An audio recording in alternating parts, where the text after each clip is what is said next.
என்ன சாப்பிட்லையா? இப்போ சாப்பிடுவீங்க.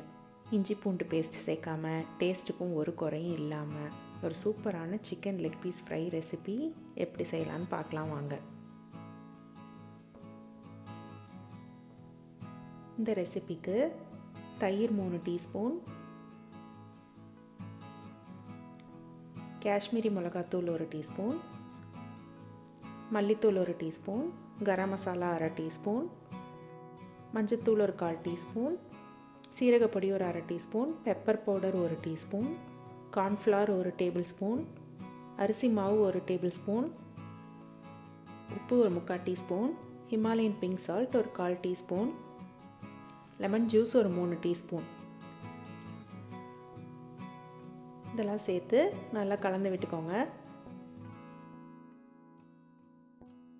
தண்ணி 1 டேபிள் ஸ்பூன் சேர்த்து நல்லா இந்த மாதிரி ஒரு பேஸ்ட்டாக கலந்துக்கோங்க. சிக்கன் நான் இன்றைக்கி 6 லெக் பீஸ் எடுத்திருக்கேன். நல்லா தோல்லாம் எடுத்துட்டு நல்லா மஞ்சத்தூள் உப்பு போட்டு தண்ணியில் நல்லா வாஷ் பண்ணிவிட்டு எடுத்துக்கோங்க. இந்த மாதிரி கட் பண்ணிக்கிறேன் சிக்கனை. அதான் மசாலா ஃப்ளேவர் நம்மளுக்கு உள்ளே நல்லா இறங்கும்.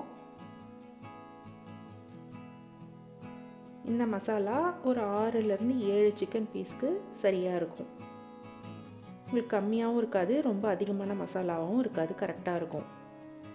இப்போ இதை நல்லா மேரினேட் பண்ணிக்கோங்க. இந்த கட்லெல்லாம் நல்லா மசாலா உள்ளே போகிற மாதிரி நல்லா மேரினேட் பண்ணிக்கோங்க.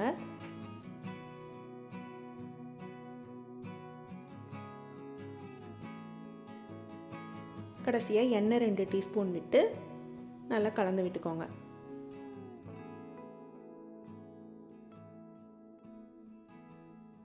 இப்போ இதை மூடி வச்சு ஃப்ரிட்ஜில் ஒரு 2லேருந்து 3 மணி நேரம் போல் விட்டுடலாம். இப்போ இதை பொரிச்சு எடுக்க போகிறோம். எண்ணெய் ரொம்ப சூடாக இருக்கக்கூடாது, மீடியம் ஹீட்டில் இருக்கட்டும்.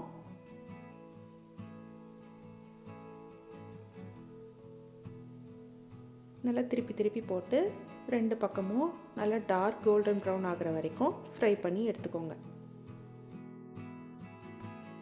இந்த ரெசிப்பியில் மசாலா அதிகமாக கிடையாது, குழந்தைங்க ரொம்ப விரும்பி சாப்பிடுவாங்க. அவ்வளோதாங்க, சூப்பரான சிக்கன் லெக் பீஸ் ஃப்ரை தயார். இஞ்சி பூண்டு இல்லாமலேயே நம்மளால் டேஸ்ட்டாக சிக்கன் ரெசிபி செய்ய முடியும். நல்லா எவ்வளோ ஜூஸியாக இருக்குது பாருங்கள். செஞ்சு பார்த்துட்டு எப்படி இருந்ததுன்னு கமெண்ட்டில் சொல்லுங்கள். பிடிச்சிருந்தால் லைக் பண்ணுங்கள், மறக்காமல் சப்ஸ்கிரைப் பண்ணுங்கள். நன்றி.